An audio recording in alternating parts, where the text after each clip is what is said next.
Welcome to the Raising Confident Girls podcast, your guide to raising strong, confident daughters. I'm Melissa Jones, the founder of Girls Positivity Club and a teacher for over 20 years. In a world where girls often feel overwhelmed, anxious, and confused, this podcast is your go-to space. As caregivers, we navigate challenges together. I founded Girls Positivity Club to provide a place where you belong and get the tools to face today's hurdles. Consider this your regular check-in with a trusted friend, offering insights and practical tips for meaningful conversations. I'm here to help you feel confident on this journey of raising a generation of empowered girls. Let's dive in and raise those confident girls together. Hi, everybody, and welcome back to another episode of Raising Confident Girls. I am so excited today because we have I say this every week, but we have such a great guest and such an empowering conversation around something that I know that I was never really taught as a girl, and that is around money. So today we have Debora O'Hara, who is a money coach, a financial speaker. She's passionate about helping women feel confident and in control of their finances without stress, shame, or restriction. And she supports female entrepreneurs in paying off debt, managing personal business finances, growing profitable businesses that they truly love. And also, she is a girl mom, and she has seen firsthand how important it is to talk about money openly at home, especially with girls, which is going to be the focus of our conversation today, because really there's nothing taught about this in school. And it is such a tragedy because money is something that we all have a lot of feelings about, especially as women and raising girls. And so I'm so excited to have her here today to talk all about this. She's going to give you amazing tips. And so welcome to the podcast. I'm so happy to have you. Oh my gosh, thank you so much for having me. What a great introduction. I was like, oh my God, my cheeks are going red as you're talking. I'm like, no, go on. No. No, I love it. And I mean, it's good for you. I mean, I'm really thinking about like my own money story and growing up, and like for me, money was not really talked about. I mean, I didn't really know my family's finances. My dad actually lost his job when I was an early teen. And so we didn't really discuss it. It was just like one day my dad showed up. He was a truck driver. He was an in-city truck driver and like loved driving and all those things. And then one day he showed up to work and there were chains on the gates of the trucking company and a note on the gate that said they were bankrupt and closed. And so it was a very big interruption in our lives. But beyond me knowing that, my parents kept everything very private about our finances. And then my mom, like later in life, told me that she was buying like generic cereal and then hiding it inside of brand name cereal boxes. She was, just not talking with me at all about it. And I know there's also a boundary between how much you share with your kids about money, but especially when there's struggle. But I would love for you to start with, it's just like a tiny background of kind of some growing up things, but what is your story behind, like, how were you raised around money and what was that like for you? Like, was it an open conversation or was it something that was kind of like with my family, like a hush hush type of thing? Like my mom always told me, like, it's not polite to talk about money. You don't ask questions about people's money. You don't ask how much people make. And so what is your story with your growing up and how you were raised to think about money? That's such a great question. Like, first of all, I'm so sorry to hear that about your dad. That's just, that must have been so hard. Yeah. For me, like what I remember is like there was no conversations at all about money. I was raised in a household similar to yours. Like my mother always told me, you never talk about religion, politics, or money. And so like the only time that I heard my parents ever talk about money is when they were arguing about it, because money was always lacking in my household. And looking back, it's funny how like as a grown up, when you play things back, you realize like, wow, like it was so much worse than you thought. Like I remember days when my mom didn't even eat because she wanted to make sure that we ate, and she always said like, oh, I already ate, but she never ate by herself. Like we'd always eat together. And so it was that bad. Like I remember the utilities being shut off, like us having to move.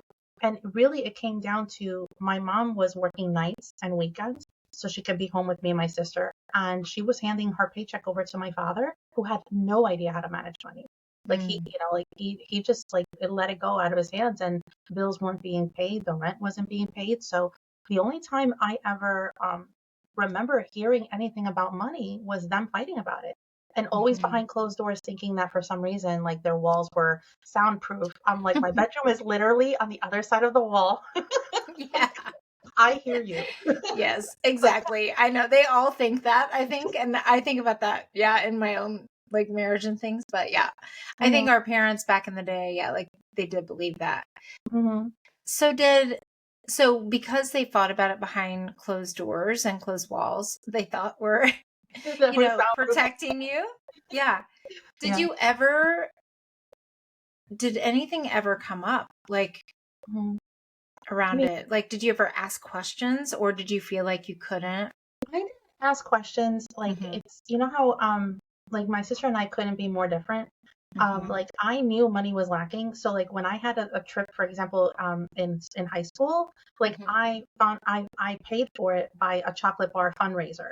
And I was one of like the highest ones that got it because I went to town. And it's so funny. Now thinking back, I'm like, wow, I had the entrepreneur brain. I didn't realize it, but because I really wanted to go on the trips. And if there was no fundraiser, I already said like, I'm not going.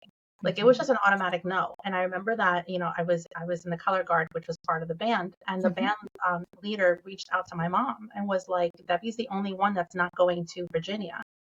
And so I was like, I have no idea what you're talking about, because I wouldn't even say anything to her because I knew I was going to put pressure on her, and she had enough pressure. My sister's the opposite. My sister wanted everything, and my mother made it happen. But for me, I just felt bad and guilty because I was older and I saw it more. So for me, it's like my mom was, my closest friend, and I was like, I'm not gonna ever make her feel like she has to work overtime when she's working so hard already. So that was me. Like if I couldn't pay for it myself, it wasn't happening. And so then you're saying like your sister had a different money experience, would you say, in the same household? Yeah, thinking back, I'm like to me it's like the younger one, that like her, she was more of the mindset of if I ask I'll get, or I'll pout. And to me it's like I'm not putting that pressure on my mom.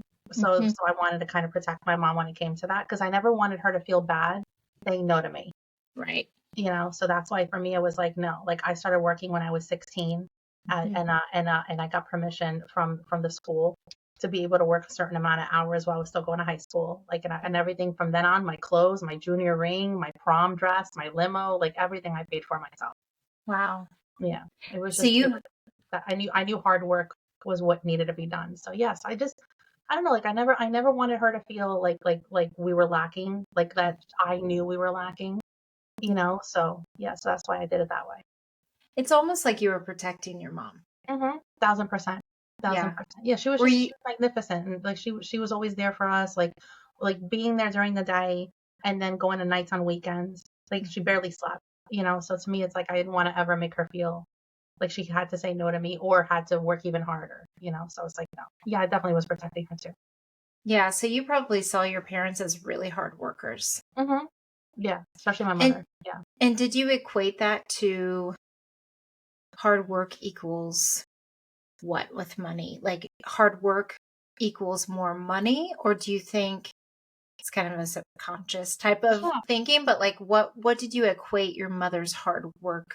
That's such a great question. I saw the dynamic between the two of them because I could hear them, and the dynamic was that he felt as though, like my father felt as though he had more control of the money because my mother would hand over her paycheck to him, so he kind of held it over her head.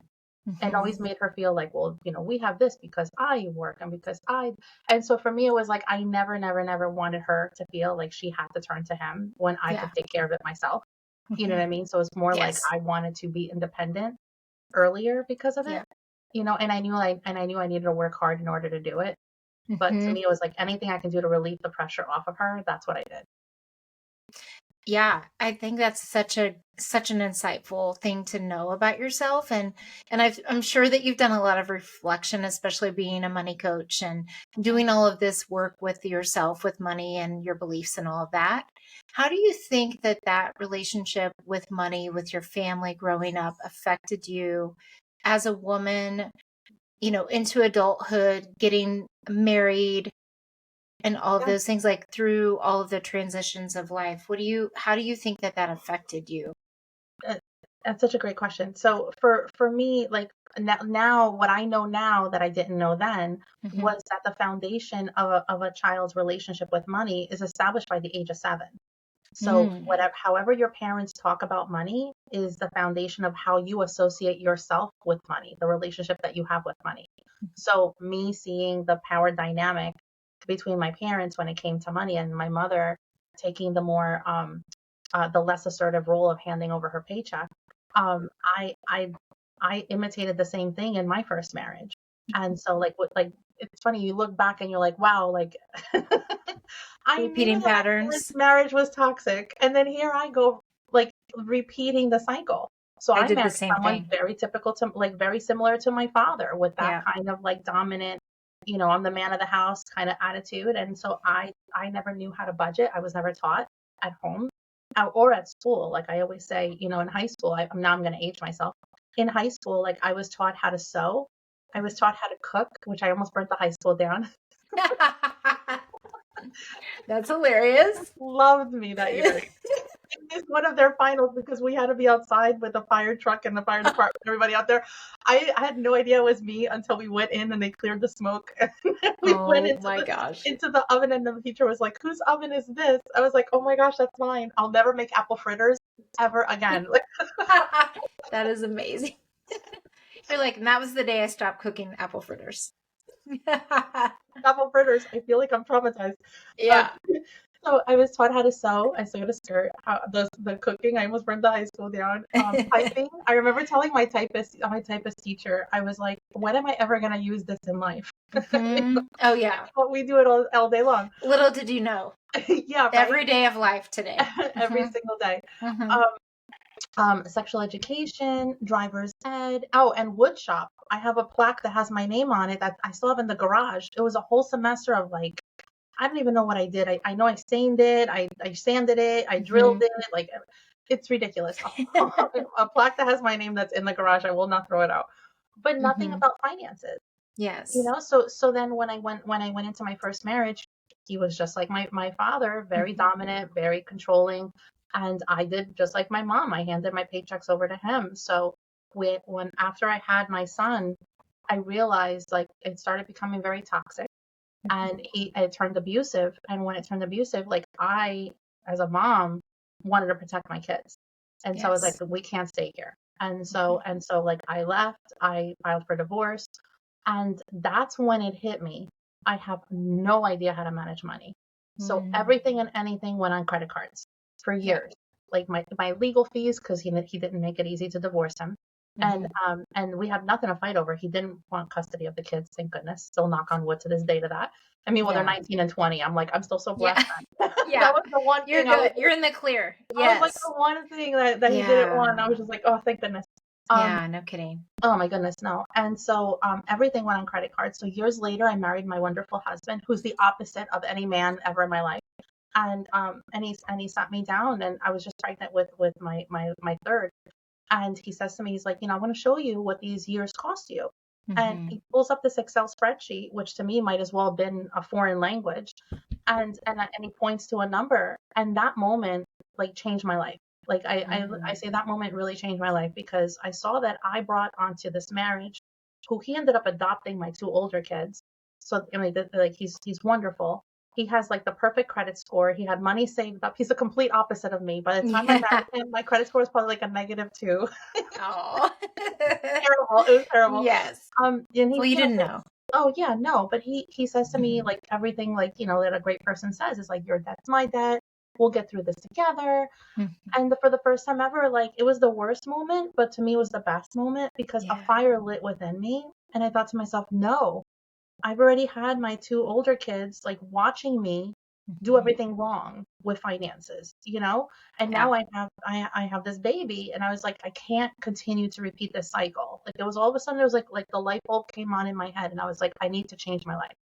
So I went to the library, like I'd put my kids to sleep. I was in the library for the last 45 minutes before it closed. It was like Norm walking into Cheers. Everybody knew. I was like, hey, Debbie. They knew I was going to go right to the right and go to finances. Yeah. I was taking out books, like stacks of books. I just went all in, and I read every book I could put my hands on. I was listening to YouTube videos, to blogs, because I didn't have podcasts then. Mhm. And the more I learned, the more I wanted to learn, and the more I learned, the more I took over the finances. And within Mm. 2 years, the $48,000 of debt was gone.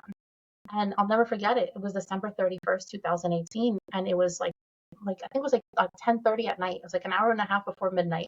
Mhm. And I had cooked too much food. I bring him into the kitchen, and I have my laptop open, and he knew we were doing well. But I Yeah. said, I have something to show you. And I hit submit payment. And then I refreshed the screen, and the balance went to zero. And he was like, what was that? I was like, that was our last credit card payment. Like, he hugged me, and I think it was only the third time ever I've seen him cry. Like, he cried, No. I cried, and it was just like a weight got lifted, you know? And so Yes. and so I went on. Something wouldn't leave my heart, and I just kept telling him, like, I just feel like I need to help others. Like, I don't know Mhm. how, like, but I need to help others. And so I think I'm gonna start a YouTube channel. So I started my YouTube channel. It's called How Debbie Saves. And on the third video, my videos were terrible, by the way. They were like so far As they, away. Like, I was shelled yeah. in. I was like, today we're gonna talk about meal planning, how to save money on groceries. Like, I couldn't even look at it. It was terrible. The first few Yeah. videos were terrible. But the third video, I said, if anyone has any questions, feel Mhm. free to email me. I'll leave my email address below. I Mhm. thought my email got hacked. Like, the amount of women, they were all women that reached out to me. And that's how I started coaching. Like, it was just on Love my it. kitchen table, helping people for free for the longest time. And then one day I listened to a podcast, and they talked about money coaching. And Mhm. my husband didn't miss a beat. He was literally walking across the kitchen. He goes, "Isn't that what you've been doing this whole time?" Oh my gosh. I was like, "Are you Yes. turning this into a business?" Yeah. Yes. Yeah, and that's how I started. It's I know, like, because of everything I've been through, like, I know firsthand, like, how important it is to change, like, the way we talk to kids about money, you Mhm. know? And taking control of our finances, no matter where we are in life, can also help. Like, I have clients that have daughters that are teenagers, and they're Mhm. playing my sessions with them, because I send them the recording. They're Yeah. playing it for their daughters. I I have love I have that. a client, her name is Julie, and she sent me a message the other day, and I was like, I'm in the middle of packing up. I'm going on vacation, and I saw the message, and I just started crying. And my husband walked in. He's like, "What's wrong?" And I was like, "No, look at this. Like her daughter opened up a high yield savings account and is budgeting for the first time. It's Amazing. it's the impact that we make when we Yes. change our relationship with money, like, Mhm. impacts generations to come. You know? Yes. Oh Yeah. my gosh, yes. I love everything that you've said, and like thank you for sharing your story and just all of the background of how you came to this place. And I believe that we go through these things for a reason, and that it's to help others and to use our pain for good. And I know that's why I started Girls Positivity Club. And so in thinking about money and the way that you were able to teach yourself and pay it off and be so motivated to do it, and then have such an amazing partner and your husband that supported you and told you, like, we're in this together. I'm sure that was such an amazing and turning point moment for you, because, like you said, you hadn't been in relationships like that before. And I know in my own first marriage, I've been married twice. My first marriage, I definitely did not know how to manage money, and neither did my husband. And so we were just kind of both flailing about, and I would repeat patterns like what my mom taught me. And I believe that our parents, as I'm sure you do too, do the best they can with the skills and the tools that they have at the time. And I don't think my mom was ever taught to talk Hmm. about money. I think she was taught that it was dirty and it was bad and you don't do that and it's impolite and women just don't ask about finances and things like that. And so then when my mom would hand her paycheck over, if she had a paycheck, which she was a stay-at-home mom mostly, so my dad was the breadwinner. So that's what was so devastating when he lost his job, was because he ended up picking up like other, he ended up being like a contract worker really for other trucking companies, and we did fine. And my mom was super scrappy and like figured it out. But I think about the times that we went shopping and my mom told me that we were going to keep the bags in the trunk because she didn't want my dad to see. And that if we like ate a candy bar, we were going to hide the wrapper under the seat or something like that, because she also struggled with her weight. And so my dad wasn't ever abusive or anything, but he would like try and help her manage that. But she always felt like I don't know, it was like she had to hide it, or she had to. I was like, you're allowed to have a candy bar. Like looking back, it's like, Mom, you're allowed to have a candy bar, even if you're heavy. Like, whatever. That's all hindsight. But it's like when I then got married as a 23-year-old, I hid bags in my trunk. I didn't really, we didn't talk about our money plans. Like we lived in a trailer on my father-in-law's property and it was rent free. And so we didn't have any like financial obligations really besides our car payments. And so then even like getting a loan for a vehicle was a whole thing. And like I hadn't been taught that because my parents didn't do that. They would save and then like buy cars outright. Like they would just pay in cash for the car. And then there was never a car payment. So I didn't even have experience with like how to manage a car payment. And so then when we got our first car payment, it was a thing that I didn't know how to navigate and I didn't know how to budget. And I put things on credit cards and I shopped and, did things and hid, money and things from my husband, which I'm not proud of, but it's like I was repeating, like you were saying, like you repeat those patterns sometimes when inadvertently, when you don't mean to. And again, like my mom and dad did the best they could. And I don't think they realized the importance of talking to me about money. And honestly, in hindsight, like my dad didn't know how to manage money. Like when he passed of brain cancer in 2018, he left my mom with like a bunch of credit card debt that we didn't even know existed. And so it was like because of his brain tumor affecting his impulsivity part of his brain, he opened up all of these high balance credit cards and was putting things on it that my mom had no idea about. So my mom didn't even know what my dad was spending because it was always the mentality of like old school thinking of he was the king of the castle, so to speak, and he managed all the money. And although our bills were always paid, I think we never had discussions about it. And so in thinking about even my first marriage and the struggles that we even had with money, which we didn't even have any rent. And then we would go on vacations and we would just like blow money in our 20s. And then we ended up buying our own house and doing that. And even that, like paying a mortgage and things was like so foreign. So as a girl mom and a boy mom, how do you reverse that and educate your own children in a way that is healing your own money journey? And I know like with my son, he has a job now. And so my husband came from a very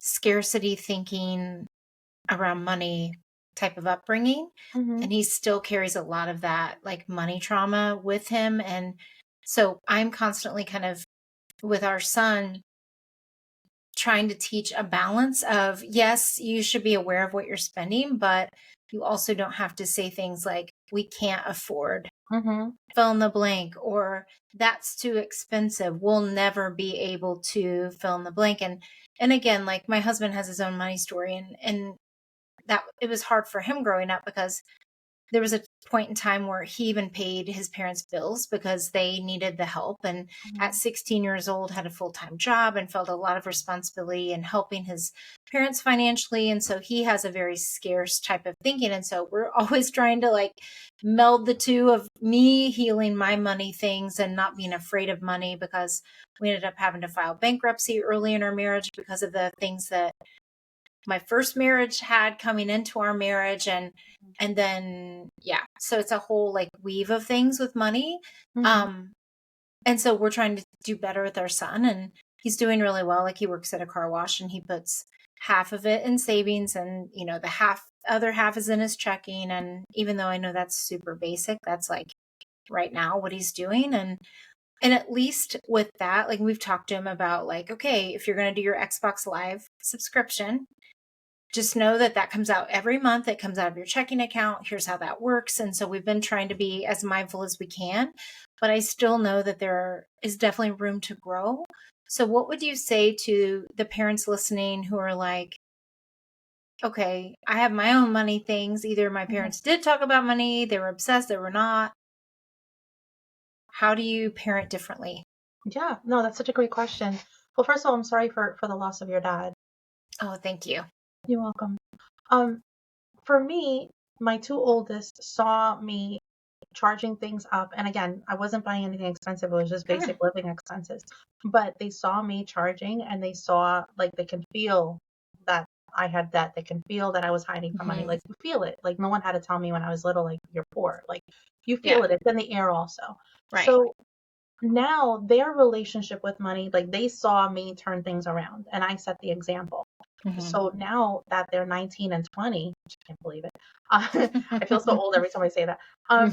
They turn to me all the time and ask me questions. Like, it's constantly like, listen, like, my son lives in Florida now. He just finished the Disney college program and he decided to stay there. And I'm in New Jersey. So I miss him. I miss him terribly, but I can't tell you. I think it's been 4 times this week that he's called me up because he's paying more. He's paying a rent for the first time ever, and he wants to save up to buy a car. And he's like, how do I do both? So now we're navigating like adult conversations about money. But him and his sister, they both did not have a great relationship with money because I didn't set that foundation. Sure. You know, my little one, on the other hand, she came around after I had everything down and I realized and I really did the work and I got out of that debt. So her relationship with money is completely different than her brother and sisters. So it's really it's I feel like it's a case study as to when you decide to change how you feel about money and the relationship that you have with money, that's how you make the biggest impact with your children. And it doesn't matter how old you are to do it. My clients range from 20s to 60s and 70s. Like everyone at different places of life, they're like, wow, like this is where I'm not happy, you know. And the more you avoid that, and the more you avoid it, the more you put it off, no matter how old you are, no matter how old your kids are, it's the worse you feel about yourself. And then the kids feel that. Like it really is a trickle effect. So that's one thing I want to say. Like, I want to give grace to any of the parents and guardians that are watching, that are listening, is that it really change. When you change, the kids feel it. But the younger they are, the bigger the impact. So my little one, for example, like, so my other two, they're constantly having money conversations, and you know, they're asking me. I have them coming to me because at that age, if I try telling them what to do, they'll do the opposite. Different level of parenting. But my little one, ever since she was 4, like, I remember there was an infomercial for this stuffed animal that pops into, like, you pop it out and it becomes a sleeping bag with a pillow. And she wanted it so bad, and it was $35. And so she was like, I don't know what $35 is. And so I said, okay, well, I went on Pinterest, I grabbed the mermaid cutout, and I put little lines on it. And I said to her, I said, every time, because she used to get an allowance ever since she was little, helping us with little chores around the house. And the older she got, the more chores she has. And so she knows, like, okay, you get an allowance. When you get an allowance, if I give you $3, or back then when she was that little, I was like, okay, you're going to color 3 lines. You're going to put it in your piggy bank. So she knows now the value of saving for something that you want. Like, for me, it was like, I was raised, if it's not Christmas or your birthday, like, you're not getting something, you know, unless it's a necessity. So with her, it's the same thing. Like, I wanted her to see the value of it. So she did that for that stuff. And I said, I'll pay for shipping. You save the $35 and I'll pay for shipping. I tell you, she was so focused on doing extra. If I do extra, can I have more? And we were like, yes, you can help us and get more. So she started associating work with money, you know, the effort and saving and seeing the impact of it. When that mermaid was completely colored in, when I tell you, she was beaming with pride. She's like, I did it. I did it. She kept taking her money out of the piggy bank and counting it again and again. She's like, I can't believe I did it. And when that box arrived, like, when I tell you, she was crying of pride, and she was like, it's mine. She still has it. She won't get rid of it. It's still in her room, and it's a cute little pillow on her bed. She did the same thing for a Barbie doll that turns into a mermaid and swims. She still has it in the bathtub. She won't get rid of it because she paid for it herself. So And sweet. yeah, so she really does see the value. Yeah. She's so proud of herself with her savings account. And it really is the difference of of the conversations that we have. But something that I would want to say is just catching how you talk about money to your kids. Even not even getting into the budgeting and the saving or anything. Instead of saying I can't afford it, we can't afford it, that's too expensive, we don't have enough money, changing it to a conversation about choices. Mm-hmm. Like my little one, her name is Emily, and her father also paid for her for paid off the mortgage for his parents because they fell into hard times when my father-in-law, before I knew him, felt he felt ill and he couldn't work anymore. So we've also broken that cycle. Our kids are not going to depend on us. So we've Yeah. broken the debt cycle, and we've also broken the cycle of our kids depending on us because my mom at the end needed my help too. Yeah. So with he still has, he still has like the way that he speaks about money. And we're always on the same page. We make a great team. But every once in a while we have a signal because every once in a while he'll fall into old habits. And so what happened was we're saving up for vacation. And my little one says, like, okay, can we go to the Mexican restaurant? And I had a chicken that I was roasting in the oven. And she goes, can we go I really want that Mexican restaurant. I really love the food. And my husband says, no, honey, we can't afford it. So I'm in the kitchen. I went, and he goes, oh no, what I meant to say was we're choosing not to eat at the Mexican restaurant. And instead mommy's cooking right now. And she's like, oh, okay. Like just catching ourselves, like it's so Yes. important because we don't want her to feel and have that basis of that relationship coming from stress, Yes. because it's not educated in school. you know Kids don't grow up knowing that instead of putting money away in a regular savings account, like if you open a Roth IRA and you start putting in like $25 at your first job, something so small like you would spend at Starbucks, like Mm-hmm. something so small to put into your Roth IRA. When you get your big person job, right, you put more away, and by the time that you actually go to retire, you could be a millionaire. Yes. But things like that aren't taught. They're not taught, Yes. and it's really sad. Even something as important as a high yield savings account, like instead people have an account that doesn't earn you anything Mm-hmm. when you can be having your money just sit in an account that has more higher interest and making more money. Simple little things that we're not really taught, and so Mm-hmm. it's so important for the adults to change their relationship with money because it'll impact their life, but also the kids are watching. But Yes. watching the way that we talk about money is really important also. Yes, I've caught myself. And I think too, having a scarce thinker about money for a Mhm. husband, I think I've been very intentional about how I say things to him. So if money is tight, and there have been times in our marriage where we have had some, times where it's been tight, and then we've had other times where we've had more. I think about like his lunch account. So there was a time in my son's life where I had to put his lunch money on a credit card, like you were saying, Mhm. because we were just not in a good place financially. But at the same time, I didn't want him to worry or to know that. And so I noticed that he was, because you see like everything that they buy at school, like they give you like an expense report of the money and everything of what they spend at lunch and what they eat and everything, which is really nice. But I told him, like, buddy, I noticed that you're getting 2 smart waters and you're getting, 3 meals. And, so your lunch bill is $12 a day. And so we talked about, is the smart water, like, are those smart waters necessary? Like, could we send a water bottle to school, or and he's like, well, they have Dasani water. And I'm like, does that taste as good?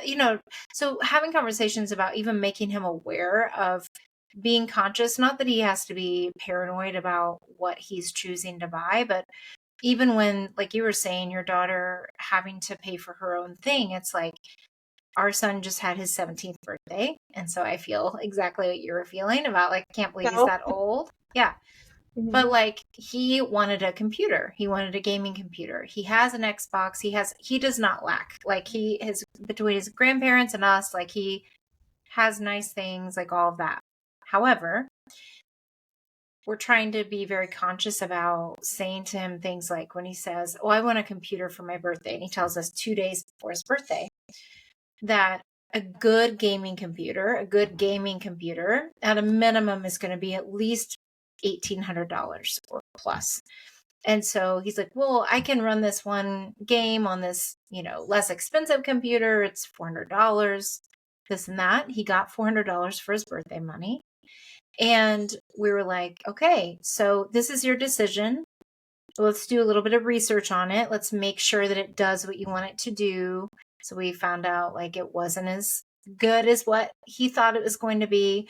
And so we decided, like, this is going to take every dollar you have right now. And this is your birthday money. Like, this is whatever you want to do with it. This was a gift.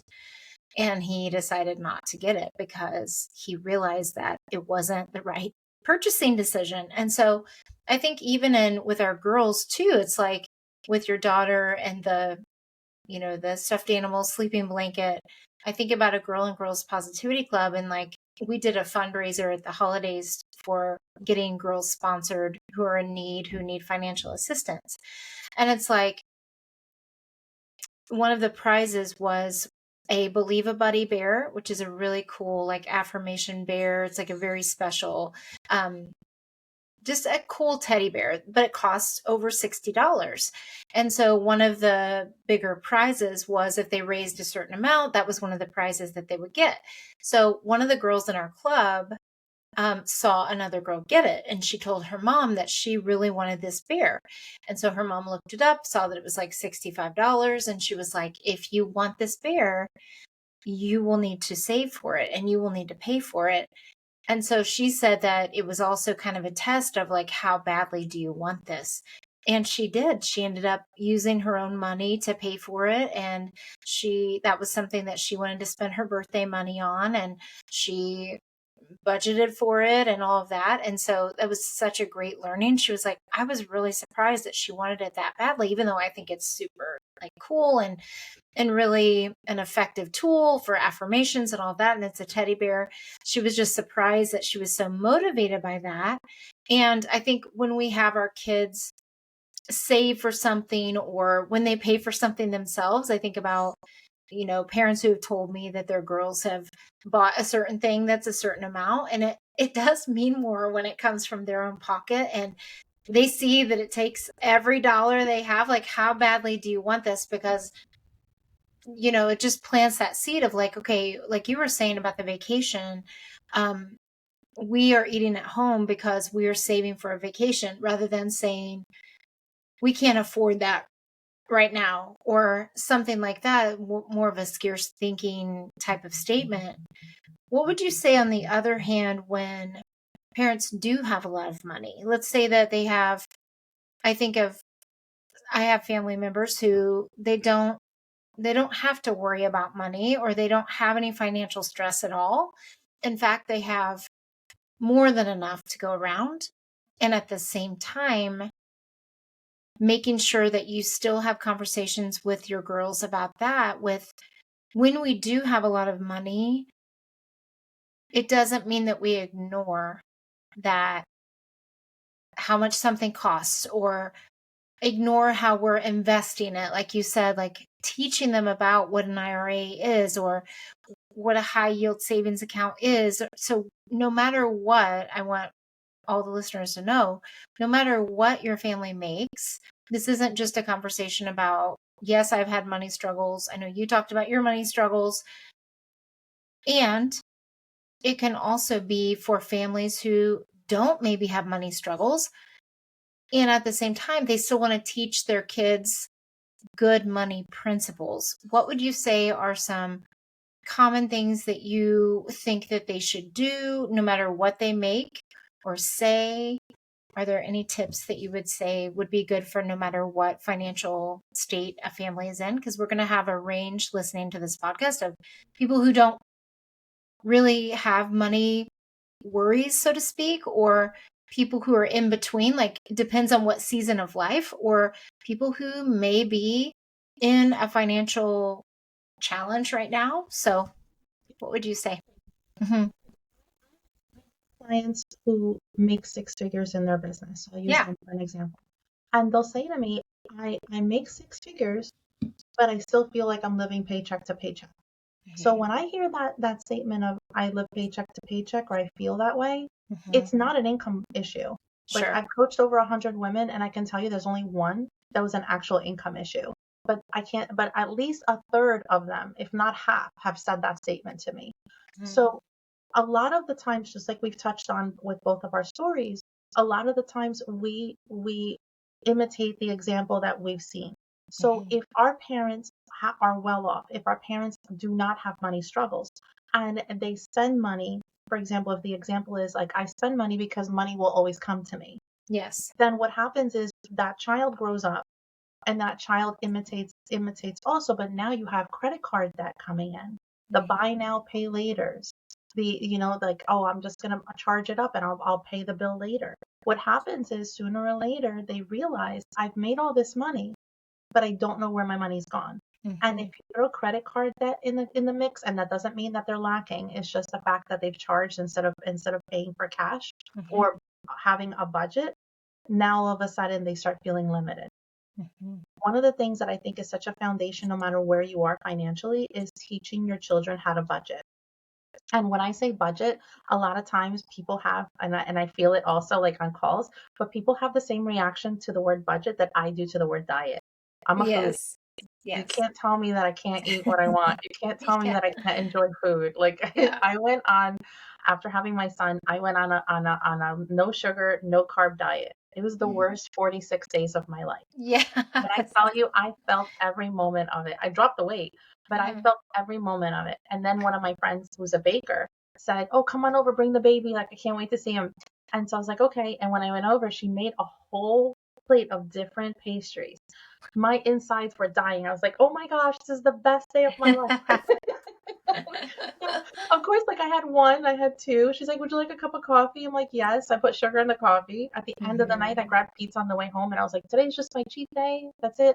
By the end Mhm. of the week, my pants didn't fit again and I Mm. gained the weight.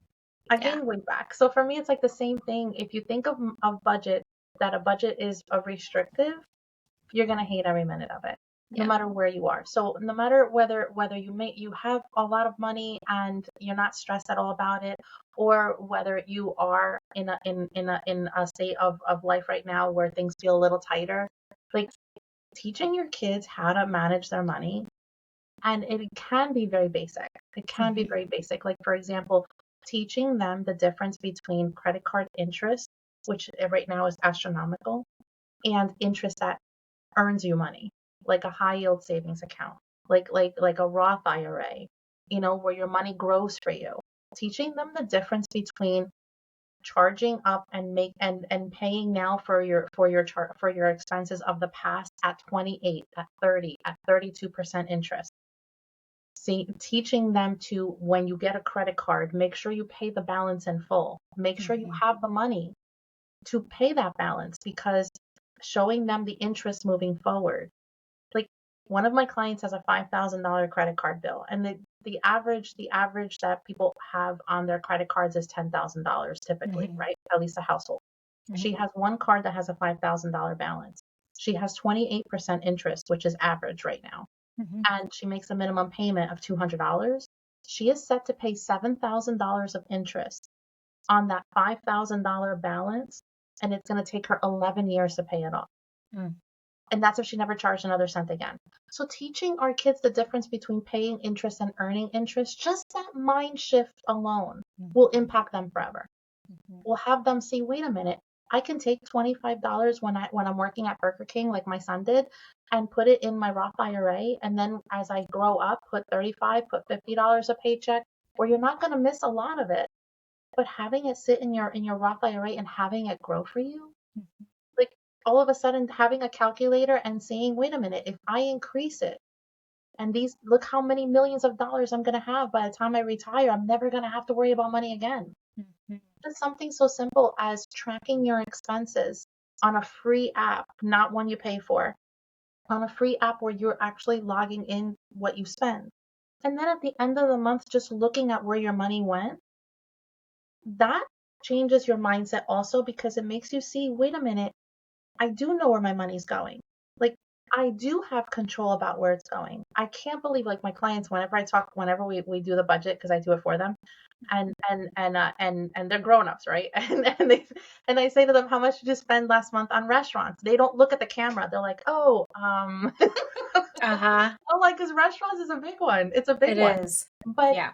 just being able to start having conversations about money from a place of empowerment, not from a place Yes. of lacking, right? Yeah. Showing them the difference between interest working in your favor and interest working against you. You know the amount of kids that would, if they saw the impact of student loan debt, would not go and get a degree on something that they might not use anyway, just so they can say they went to college. That alone. I know lawyers that make multiple six figures that still have student loan debt. Yeah. Like it's not an income issue. It's a money management. So I really think like just having those basics can really start having someone, a women, girls at any age be like, oh wow, like I can create the life I want. And if money isn't lacking, then creating that life, Yeah. creating that foundation, creating investments that work for you, and being able to now have the vacations that you want, you know, have the money sit in a high yield savings account, earn money for you. So when you do want to book that trip, not only do you have that money, but you have extra that's just sat there. Now you have extra cash for your trip. Like Yeah. just reshifting that can really impact people no matter where you are. No matter where you are. Like my little one, she'll never, like she knows, okay, we're saving for this goal, we're saving for this goal, And my other two now see, they're like, wow, we're working full time. Now we see the impact of your paycheck and where it goes and where it doesn't go. Yes. So it doesn't have to be a stressful conversation. It can be an empowering one, especially as girls, because one thing that affects me so much is when I'm on a call with a woman who says to me, well, I went into the negotiation for my salary and I took what was given to me. Because since we don't talk about money, right? Money's something that we grew up where it's taboo, kind of. Then you go into a situation where a man is telling you, like these are the requirements, and when you have a number in mind and you actually speak it, you're told, no, this is what it is. There's no negotiation. We want to be the pleasers. We want to be the peacekeepers. We want to be the ones that, don't be mad at me. I want you to like me. We approach that conversation without empowerment, not in a place of knowing our self-worth, and we're valued at that point. Meanwhile, a man walks in, and I saw it all the time at the law firm that I worked for. Like these women that were like they won cases more than the men sometimes, and the men walked in like, I'm going in for battle, and the women walked in and they walked out and their shoulders were slunched, and I'm like, yeah, she didn't get what she wanted, and it was all of them. Like all of them would walk in, all of them would walk out with that kind of slunched over, that fake smile, like everything's okay. It's like, no, you didn't get what you wanted. So shifting the conversations when they're girls are going to have them be the amazing women that walk into that room and be like, no, I know my value because I've been educated, because I've that self-confidence and self-worth has been like pushed forward, has been encouraged by their custodians, by their parents. It's something that a lot of us lack. And I see that a lot in entrepreneurs also, that when they grow up and they become business owners, they don't value themselves. They lack that self-confidence and self-worth because they weren't educated when they were little. And then it's about kind of like, okay, I've got to learn this now. It's a muscle that I have to learn to strengthen. But a little girl who's taught that money can be empowering, she can change everything in her life. Yes. Oh my gosh. I love all of that. So how can we do this? What is the what's the weekly or daily, or what's the routine, or how do we change this narrative for girls, especially as moms? What do we say to them? Like, what are the things that we say, or what do we do? Do we sit down with them each week and show them our expenses and show them what goes where? Or do we do the mermaid, do it in different, stages of like, okay, at these ages, this is a great way to do it? Or what can we do consistently that's going to change that narrative to know? Because we believe in this podcast that raising confident girls will change the world. Yes. And you're saying the same thing. And so what around money can we consistently do for our girls that is going to help them have the trajectory of walking into that meeting and being like, here's what I deserve. Now, obviously, if they have zero experience, like also being aware of that and knowing like, no, I don't need to make minimum wage. I know that as someone with this much experience, this would be a good, not go in saying at the same time, like, I want $1 million for this job because I deserve it. But also thinking like, how do we do this along the way? Or if this is a person listening, if a parent is listening, is like, shoot, my daughter's 17. I haven't done any of this. And I'm afraid that I'm getting ready to release her into the world without this type of thinking. Like, what would you say would be number one, if they're young, what we can do? And then number two, what if we're kind of in the middle or they're older? What could we do? Depending on their age, I would think like if they're really young, I would want them to think about like, okay, maybe putting the kids on an allowance, like setting expectations. Like, these are the chores that you do every week, and this and it'll earn you this much money. Like, I'll never forget she was probably 7 years old. She sat me down and she was like, Mommy, I really looked at what I've done. And I'm telling you, like, I was so proud, but I had to hold it in, right? I was beaming, like, as the coach and the mom, I was beaming, and I was like, hold it in, let her finish her sentence, because I knew where she was going. She was like, Mommy, she's like, I've been looking at all the chores that I have, right? And I was like, okay. And then she goes, before, when I was younger, I only had these many. And I was like, okay. She goes, but now that I'm 7 and I have these many. And I said, yes. And then she was like, but I'm only earning $6 a week. And so I was like, okay. She goes, I think I should have 10. And I was like, you do? And she goes, yes. And I said, and what would you do if you had the 10? And she's like, well, with 10, I can even unload the dishes. Like, she added to her responsibilities. And so I was just like, okay. I said, you would do the dishes twice a week? And she goes, yes. And I said, then I think you should get 12. And then she goes, really? And I said, yes. And she goes, I love this conversation. She goes, thank you, Mommy. And she walked away, and she was like so beaming with pride. And I was just like, I walked into the room and I texted my husband. I was like, you're not going to believe what just happened. She negotiated. She negotiated. Yeah. And so I valued her for it. But that really did start because we did start with an allowance when she was younger. And it was little things, like when she was really tiny, when she was really small, it was like, okay, well, can you bring your hamper of clothes like up to the laundry room? Can you clean up your room? Can you help me straighten up the shoe rack?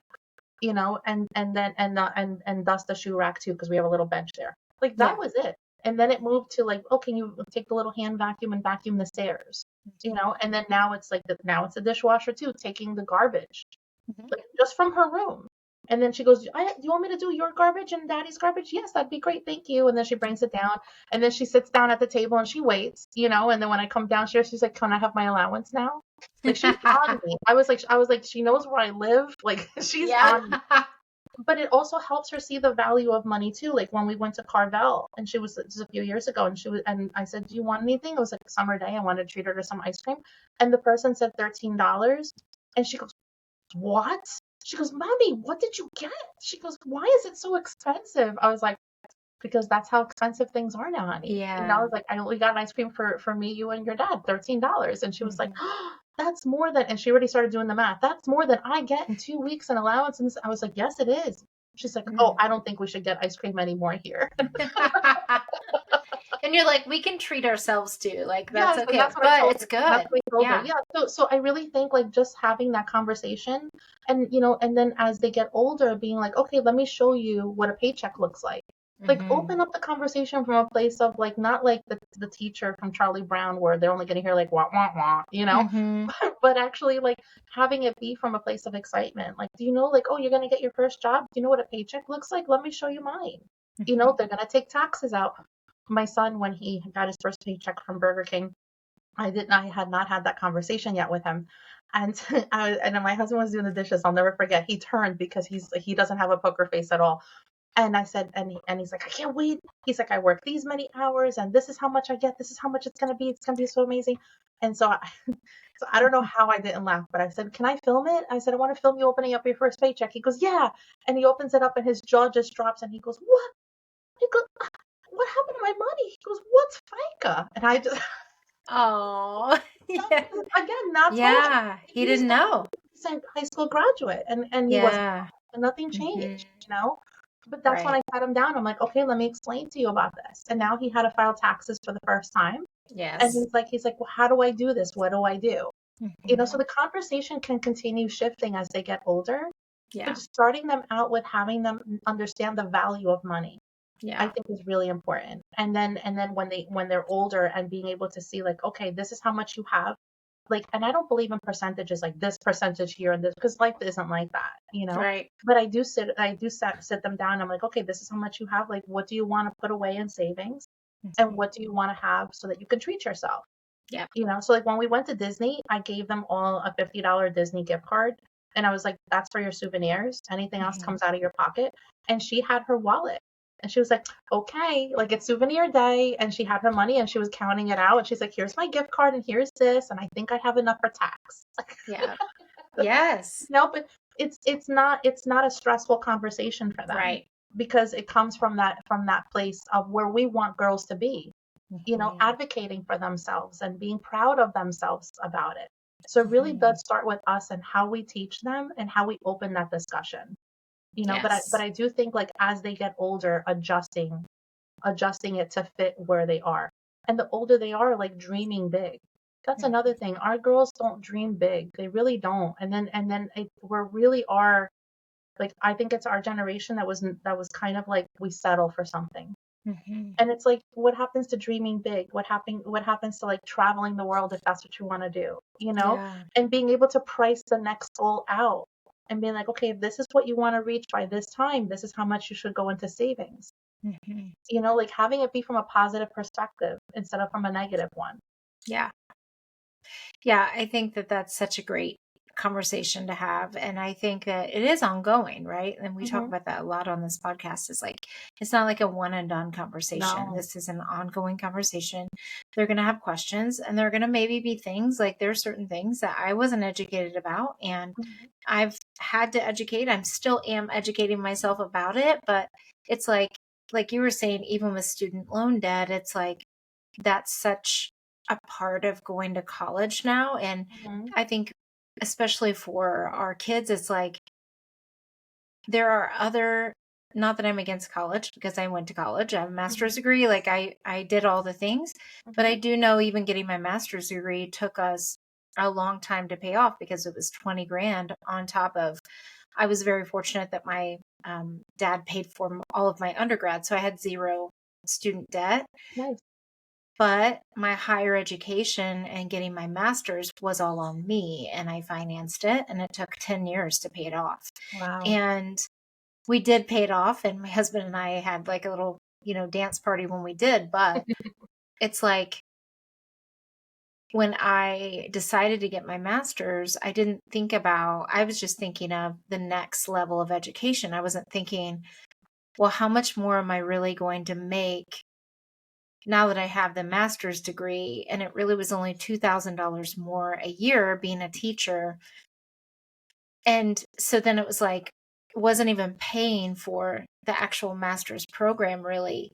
It was then on me to pay for the master's program for me to say I have my master's in education, which I am proud of and I'm glad that I have it. However, it's like, I didn't think through all of the, they're just like, would you like a loan for it? And you're like, yes, I don't have 20 grand Mhm. for this next degree. And so you just kind of do it. And then you end up in this situation where you're in student loan debt and you just think you're going to pay it forever. And I don't even know, like, I know that my son does have like an accounting class, and I'm really curious to talk with him now that we've had this conversation about like, well, what are you learning? Are you just learning how to do spreadsheets? Are you learning budgeting? Like, what are you actually learning in this class? And I'm hoping that there's going to be a shift in education with educating kids on how to even pay rent, pay for things that you need in your life, pay for gas money, think about your car insurance and things like that. Is like, yes, we're teaching them algebra, Yeah. but it's even more crucial that they know how to pay for their living expenses. And then also, like you were saying, invest and Yeah. know like what are the investment options. And it's not for rich people, like it's for Mm-hmm. all people. It's It not is. just because I think there can be a misconception too about investing is for people who have a lot of money. Yeah. And I think about like one of my aunts who is a business owner, and she has had her own beauty shop since she was very young. And she is very wealthy because she saved and invested and has done all of these things, but she taught herself really. I mean, I don't think that anyone, I think my grandpa maybe taught her, but then it's like, how can my aunt and then my mom, who grew up in the same house, have totally different money stories Mm-hmm. around it? Kind of like you were saying with your sister and you, like totally different money stories and money, even though you grew up in the same houses, in the same house, just thinking of money in different ways. And so, yeah, it's just thinking of who do I want my daughter to be in relation to her money, and how do I start those conversations now? Mm-hmm. No, it is, and something that has not changed, at least not anywhere that I know, is like I talked about like how I was taught in high school. Mm-hmm. So my daughter's 20 and my son is 19. He was taught in his financial education class to pick a stock, and at the end of the semester, whoever stock does the best got an extra credit grade. That was it. Hmm. And that's why when he opened up his first paycheck, he had no idea what he was going to see. He thought for sure it'd be like the whole money. Like, could you imagine, Yeah. like no state, no federal taxes, it's like 100% yours. Mm-hmm. And then my daughter, she was taking classes to be a teacher, so she had higher credit classes in Mm-hmm. high school, and so she was taught to budget for a baby. I'm like, knock on wood, she's 20, she doesn't Wow. have a child yet. You know what I mean? Yeah. Like, of course, I need to Yeah. work on everything for that. I'm like, I want her Mm-hmm. to have a few years on, Sure. like in her life before she does that. But um, Mm-hmm. where's she gonna do? What's she gonna do with that education? Like, okay, diapers are this much, and this is how much it is for a crib and a stroller and formula and this and that. Like, I'm looking at this thing, I'm like, this is not preparing her for anything No. other than possibly motherhood at Yeah. 17. Like, where are we? Like, what Yeah. decade do we live in? And my clients tell me the same thing. Like, they're all in different ages. They're all, most of them are business owners, and they'll say to me like, I'm not paying myself. Mm. And I'm like, you have a business and you're not paying yourself. No, but I take money from my business account to pay for my expenses. It's like, even business owners really, and to me it's like, that's what I love. I love being able to empower them and have Mm-hmm. them feel financially confident so they can pay themselves. But can you, like, they all started by not being educated in school and not having Mm-hmm. that education at home. So the impact that we can make on our girls now to have them be where we've never even dreamed of being Yeah, is really possible. it is. But a lot of it, I really feel like, I always try to be positive, but I can't help but feel as though we've been set up to fail. Like, these schools, they teach us so many things, and a lot of the things that they teach us we're not going to take moving forward in life. Even Mm-hmm. having one semester teach the financial basics, Yeah. inform them of what student loan debt would be. But I Yes. really feel like we've been put through the education system. And if you don't take, like one of my clients said, I actually did take finances. And I said, you did? She goes, yeah, in college. I'm like, you had to Mm-hmm. choose and you had to pay for it in order Right. to be financially educated. Yeah. And then she's like, didn't do me much good because she's like, I have credit card debt. I'm like, Yeah. but at least you were taught at some point, but it had to be Right. college. This has to Right. change. It really does. And I Yeah. really feel like it does start with us. And it is small changes that we can make in our life that can impact our children. Yes. I love that so much. Yes. You should just take over all the schools and teach the Oh, financial education for all the I girls really and want all the to. kids. I really, really want to. Yes. It's just, I love the impact that I make on my clients, but there's a little part of me that's like, where would their life be if they had it when they were young? For sure. Yeah. Yeah. Well, as we wrap up, Mhm. what would be some final thoughts or final things that you'd like to say to any parent who's listening who wants to empower their girls to, to be more financially confident? Yeah, no, that's great. I feel like it starts with us. Mhm. It really does start with us. I really would ask them to think about their relationship with money. Like, how does money make you feel? That's something I ask in all of my calls. Like, how does money make you feel? And it always takes people like, what? What is she asking me? And it is because if your relationship with money is stressful, if it's Mhm. negative, if it's lacking, if it's limited, if I hear financial anxiety a lot, Yep. like that is not the place to be to have a positive conversation with your kids about money. Right. And then there's a difference between do as I say, not as I do, and Mhm. that is not going to have them be where you want them to be. Because at the end of the Right. day, they feel it.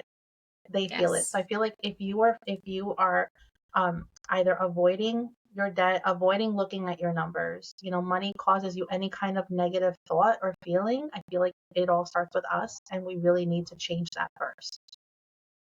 I love that. I Mm. agree. I think it's such a powerful, simple concept to look at our own money story and to be honest about it and to think about like how can I change that for my daughter. Mhm. Yeah, I love that. absolutely. Well, how can people find you and follow you and work with you and all the things? Oh yeah. I'm on LinkedIn, but I live on Instagram. It's the place to be. I always say I have someone that helps me with LinkedIn. She goes, "You need to talk about LinkedIn." I'm like, "I'm sorry, but Instagram's where it's at." Like, Yeah, I love so you it. can find me on all platforms, and it's at How Debbie Saves. And I also offer a free 30-minute call. But for your listeners, I'd be more than happy to do a free 30-minute session to see like how where their relationship is with money, and if there's anything that I can do, give them actionable steps to be able to start changing that for themselves and for their girls. That is such a gift. Thank you for being so generous with that. And how can they contact you if they want to take advantage of that generous offer? Yes. You can go on my website, and it's howdebbiesaves.com. And right on there, there's a link that says to book a session. And if they mention your podcast, then it'll be the 30-minute free session. Or if you go on Instagram and you click on my bio, and again, How Debbie Saves, and the link is right there in my bio to book that call. Amazing. Debbie, thank you so much for your time. You've been incredible. And I'm so grateful for you sharing all of your insight and wisdom. And I can't wait for all the moms and people to reach out to you and get that session and change their money story for both them and their daughters. Oh, well, thank you so much for having me on. And honestly, like the work you're doing is so amazing because there are so many different aspects in a girl's life that can be impacted that would really change their life altogether. So I find your podcast to be so motivating. I love it. And thank you for having me be a part of it. Oh, thank you so much.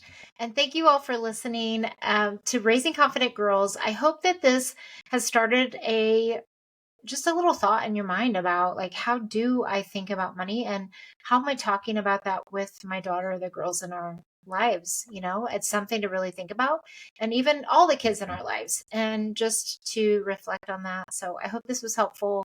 And until next time, keep raising those financially confident girls. And if you need anything, feel free to reach out and take advantage of Debbie's generous offer. And we'll see you next week. Thank you so Bye. much.